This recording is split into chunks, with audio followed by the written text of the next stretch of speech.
What's going on, everybody? We back. As promised in my previous video, that I would basically do the second part to this whole cover chapter conundrum situation. And now it wasn't the main focus of what this video is about, which is a sword, but there's some context clues that I think are necessary that you could take from volume 60's cover chapters, which there should be a link here to that. However, you don't necessarily need to see that entire video to understand where I'm going with this, but it does help as far as context, because that volume, the way its cover chapters are structured, are slightly different than any of the other volumes, and some of these things kind of play out in the series in a sense. There's a couple that hasn't yet, but there are some that you could use context clues and actual logic from the series to build into what I'm going to say next, and that has to do with, of course, S.W.O.R.D. Now, the first thing normally you want to do when you're talking about something new and the unknown is to start with first and kind of work your way backwards, right?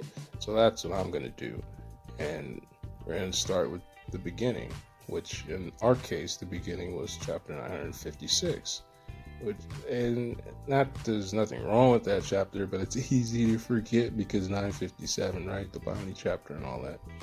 But here we see in 956 we get introduced to a new group, which is odd given its placement in the story and where they're at currently, location right wise, to when we're introduced to S.W.O.R.D.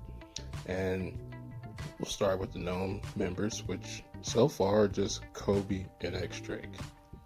Now, based on how they're introduced, right, even if we didn't have actual ranking units for these members, it would still be somewhat obvious that Kobe is newer just because of his way of communicating, and part of that is probably because he's not used to having to speak in secret while being around his comrades. It's probably new to him, so that's kind of understandable. But we're actually given their ranks, which his is an unnamed rank, just member. To me, that says new guy, right? And Drake being a captain, which kind of makes sense because we know Drake doesn't like Marines. There's been a lot of suspicion about him, even going all the way back to a law questioning him about, hey, how many people have you killed? Because apparently he has no lore about him. And remember, they're both from the North Blue, so odds are if he's done a lot of stuff, if any characters are going to know about it, based on information from what we see, Law is the most informed supernova and almost one of the most informed characters in the series, until we had met Dofi, right? To a certain extent, he might, outside the Poneglyph stuff, he probably knows just as much as Robin does as far as the structure of their world and whatnot. Now, which I'm going to get into Law a little bit later. I just wanted to bring that up, right? So we're giving Kobe and X-Drake. Now, how does Akainu fit into this? And I'm going to explain why. So, just bear with me for a few. I'm going to explain why. We're going to go all the way back to Marineford. And because we don't know how long this group's existence has been for, there's really nothing to say whether it's new or old. I really don't know as of now, and there's really not anything in earlier chapters to give you any context clues that they've existed other than the cover chapter of 592, as you can see here, because of Akainu's tattoo. But that was never brought up by too much of anybody until chapter 956. Now, Kobe and Akainu's relationship starts in Marineford. For all intents and purposes, that's the point where it starts, where we have this panel here, which is chapter 579, I believe. 578, 579, one of those. But you get what I mean, right? And what do we see in this particular chapter? We see Kobe responding to all the people dying, and the useless fighting. Like, everything should just stop, right? Whitebird's dead. We did what we had to do. Marineford is protected. Blah blah blah. So on and so forth. And it's interesting that Shanks stops this interaction from occurring. But if you notice, even in this panel, Kobe's already been knocked out by Conqueror's Haki.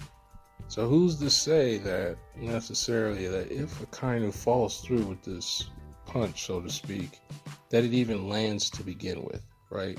But just remember that the behavior of Akainu was getting ready to kill, for all intents and purposes, Kobe's basically a child on the battlefield in front of everyone, right? Including Sengoku and everybody else. He was going to have no issues with doing that if we're to believe he would follow through, right? Now, it's interesting because later we see Kobe's rank go up. We also see now Kobe's a part of a secret organization that, by the way, as soon as it's brought up, they mention also Cypherpole. So to me, that says they're in direct, not necessarily competition, but almost opposition to Cypherpole, even though technically the Marines work for the world government. And I think that's because they want to separate themselves. At some point during the story, you can't have the Gorosei still running things. You just can't, because how well has that worked so far? It hasn't worked at all. Most of the people in this series face some sort of unnecessary, all oppression is unnecessary, but you get what I mean. They're all facing something that doesn't make any sense, and to include the Marines, because even back before Drake was a Marine, right, a full Marine in all this, he's already hated pirates due to Dofi's interactions, not him specifically, but his story and Dofi's story kind of tie into each other at some point, right? Similar to with other characters. It's just how it is. They live on the same planet, right? Now, Akainu, you would think, doesn't make any sense based on his behaviors, right? He's absolute and he overdoes things, and even if you go all the way back to Ohara, right? He's had this mentality of the absolute justice. But what if I told you part of that may be an act? Now, he does behave the way he behaves, but we don't really understand what his end game is. And part of his end game could be trying to usurp the Gorosei, which, by the way, I do think if he dies in the series, it'll be to them. Or whatever instant messenger Sama's abilities are, I'm sure they'll be used on Akainu. I'm like 70% sure that's what's going to happen. Because if you take into account some of his behaviors, like how they question him about Aokiji, right? Going to the Blackbeard Pirates, of all people, by the way. And I do think Blackbeard knows this is BS. Like, it's one of those things where everybody knows this is fake, but they're going along with it, especially with Blackbeard, because of what he thinks about fate. I could see him going along with it, thinking it's a game, just because he's Blackbeard and that's how he behaves, right? However, what if I told you it was partly an act? Not necessarily his justice for Akainu, but the events that play out. I'm going to set up something, right? We know because of chapter 650, Jinbei explains that Aokiji and Akainu fought for the position, right? But why did they were able to fight for it in the first place? And that's because the Gorosei allow it to happen. From what we've seen in the series, whenever they want something specific, they have it done. There is no questioning anybody else or anything.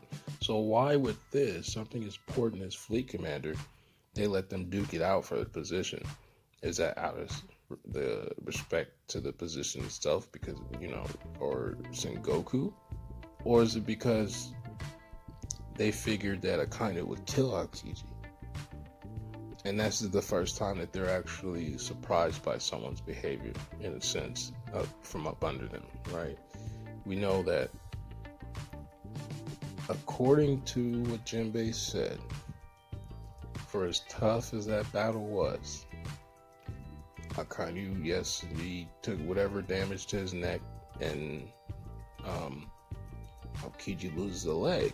However, Jinbei says he does not have the ability to kill his one-time former ally.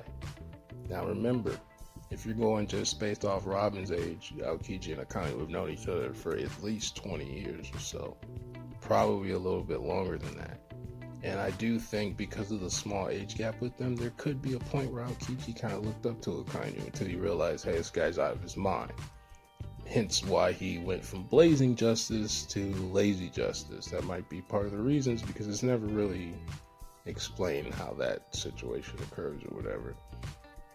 And that also could have just something to do with his fruit, because if you're thinking about cold in a sense from a science standpoint, molecules are moving slower and that kind of thing. Anyway,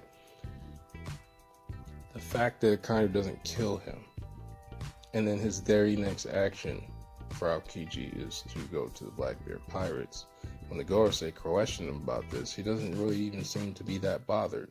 Granted, Akainu can be very nonchalant, but his behavior is almost similar to the interaction with Kobe. Like, well, for somebody like Akainu, one, letting him walk away makes no sense to me. Honestly, it really doesn't even sound like something Akainu would do. Unless we're not exactly, his portrayal is not exactly 100%, like everything he does is absolute. Because we know that can't be true, right? Because if that was the case, what stops him from killing Kobe later? What stops him from killing Aokiji? Absolutely nothing. Not to say that Aokiji is weak and it was just that easy. Obviously, they duked it out for, I'm not even going to get into the days of fighting or whatever, but they duked it out for quite some time, right? 10 days, supposedly, quote unquote. Somebody had to see this fight. The world was aware of it, but we know how their newspaper is controlled. They could have spun anything that they wanted.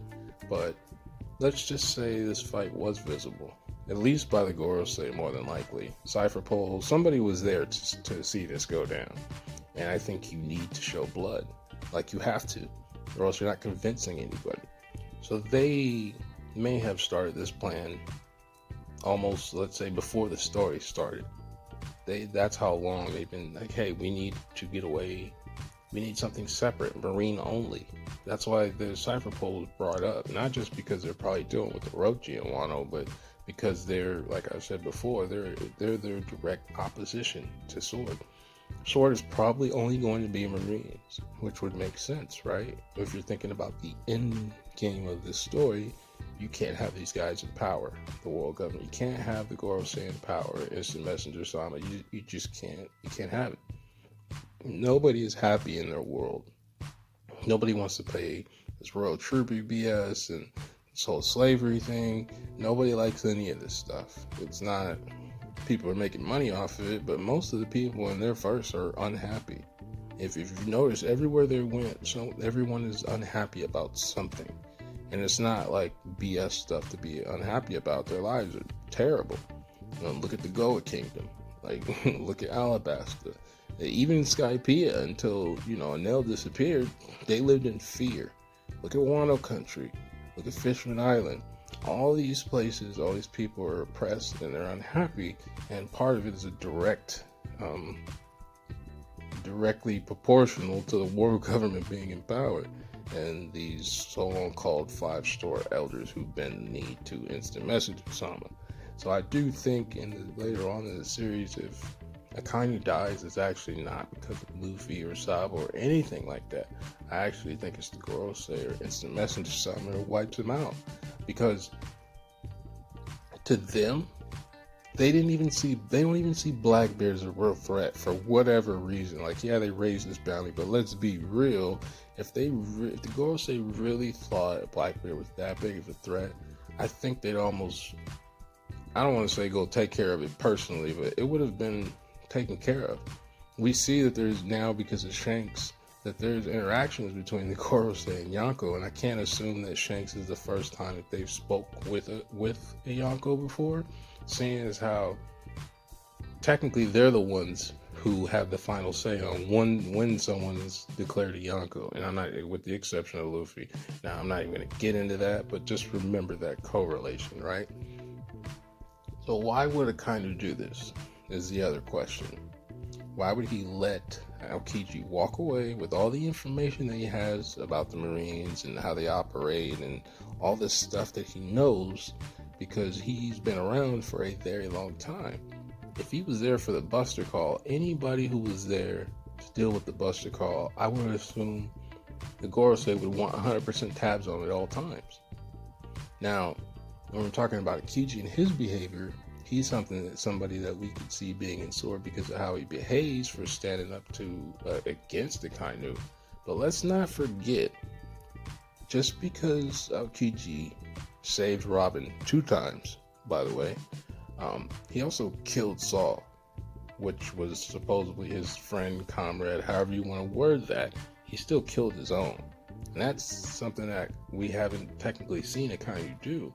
So it's kind of odd to me that Aokiji was able to kill his own friend or ally, however you want to word that, and that's something Akainu couldn't even do to him. But yet Akainu was ready to kill a child who hasn't found himself yet. He did, because he wasted precious seconds of his time from inciting his justice. He was ready to kill him, because let's be real, if that punch is connected, Kobe's dead. It killed Ace. If he could kill Ace with one punch, he's definitely killing Kobe, right? But like I stated before, more than likely, if that scene plays out without Shanks, Kobe probably is just knocked out from Conquerors, right? Or, something to that effect. And then, like, once again, this whole time, Akainu does not stand in the way of Kobe's progress. Even though we know in the real world and even in anime world or whatever, if somebody has a grudge against you and they have power, you don't get to where you're going easily. It just doesn't work. Kobe would have had to leave the Marines, but he didn't have to. And because they're so different, Akainu's so different, he would be the one that makes no kind of sense, right? Enter Fujitora. Now, if you look at the cover chapter 592, the one everybody refers to now, what do those buildings look like? Where do they look like they're at? I'm not necessarily saying they're in Wano, but that's a very familiar building structure. And I even brought it up in my other video about cover chapters, as you can see here, from a cover chapter about Zoro in Shimosugi Village. Those buildings look very familiar in the colorized version. Look very familiar. Same structure. Can't be a coincidence, right? And of course, that volume 60 is the Aesop Luffy flashback. So technically, we don't know where any character is and what they could or could not be doing. And then if you look at Oden's map here, it's hard to scale distance, obviously, with maps in One Piece because they're so random. And if you notice, a lot of times their orientation is always shown differently for whatever reason. We know Wano is close to the northern border of the Grand Line in the New World, which, once again, we can't account for distance, but how far is that from where the Marine headquarters is now in the New World, which you would place it in front of Marriage Wall, somewhere in that area. I don't remember specifically, but that's where it is, right? There's nothing saying that they couldn't travel there, because even in 957, when Akainu brings up not having any interest, quote unquote, in Wano, or we're not going there, they never say it's because they can't go there. It's out of not wanting to go there, and supposedly the samurai and all this other stuff. But we know Cypher Pole has been going to Wano for quite some time. Is the rest of the Marines aware of that? I have no idea as of now. But now that we see Drake there, and it's just like, well, clearly they know how to get to Wano. They might not know everything that goes down in Wano, but I'm going to assume at some point, right, the Marines don't get all their sea stone because from nowhere. Some of it has to come from somewhere, and I would imagine Wano is one of those places because it seems to be, from what it's portrayed, that's where it occurs naturally the most. And once again, I'm not saying Fujitora and characters like that are necessarily involved. It's just they would make sense to be involved in even their interaction, right? Fujitora directly goes against what Akainu told him to do. But Akainu doesn't go, hey, you're not in the Marine no more. Yeah, he tells him don't come back to a base and all that whole jazz with Mary Joie and Reverie and all that, right?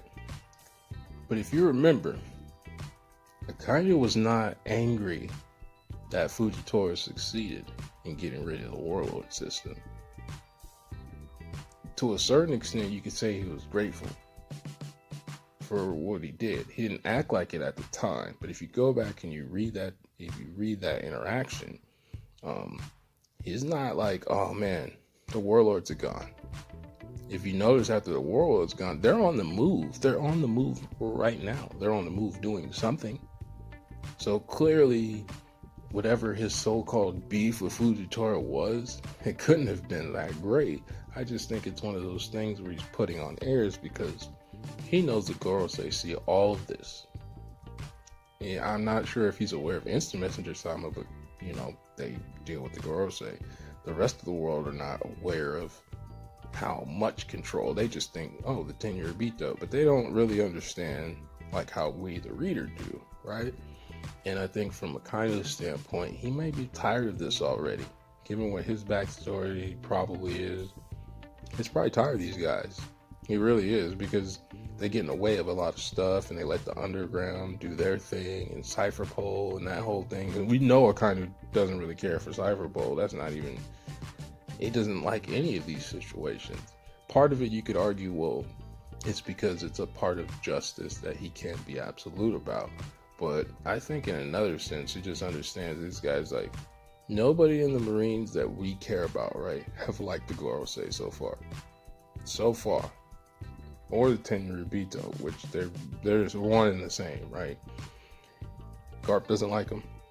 Sengoku probably doesn't like them. He didn't seem, he always seems so neutral. It's kind of hard to, but obviously, to me, he doesn't like them either, right? I know Aokiji couldn't have liked them because they're the ones who basically said, yeah, go ahead and go destroy Ohio or wipe everybody out. So for them to work together for the end of the series, the type of faces that you would want leading the Marines would be somebody like a Fujitora, and to a lower extent probably Smoker, Kobe, and then now we know X-Drake is a part of it, similar to how Corazon was a spy. Now we have X-Drake. Now, I'm not going to bring in Kizaru into this because he's so chaotic neutral at this point. There's really no telling what he's on. And then, he's a yellow monkey of all things. I'm not going to get too much into the lore of Momotaro and all of that, but Kizaru has been known to be, basically, he's probably the biggest troll in the series so far. Well, that actually is powerful, So I just kind of wanted to expand on these ideas a little bit, because I do think that Akainu is actually a part of this. I just think his involvement is what makes things seem non-existent, because he would be somebody you would least expect based on his behaviors. But once again, like I said, Aokiji killed his own friend, and no pun intended, that's a lot colder than anything Akainu's done. You could agree, yeah, he killed some innocent people, but in their positions, killing innocent people or collateral damage, as they probably would report it, is a lot easier to do than, hey, I had to kill my own comrade, somebody I worked with, I just find it, once again, it's strange to me for him to have this type of behavior. And so far, I haven't seen anything that says different. And him not wanting to go to Wano almost screams it to me that this dude is a part of it, because if they go to Wano, how much information that, depending on what he knows already, he's basically helping the Gorosei out by them going to Wano in the first place, because as we know, Wano is the key to all of this. It's clearly they're the key to some step that's necessary, right? And the fact that Cypherpole has been there for so long, running the underground, and then remember Stussy, who's in Cypherpole with Rob Lucci apparently, You know, she was at Thoughtland in her case, because she runs the pleasure quarter, which to me that says she's in human trafficking. Once again, this is another character that, as far as Cypher Pole is concerned, they have these side mission hustle situations to where they can have ties to really bad people, but they're probably not helping anybody in the long run. They're just going along with the status quo, so to speak. And then there's something else I want to bring up about Akainu that's always been weird to me, right?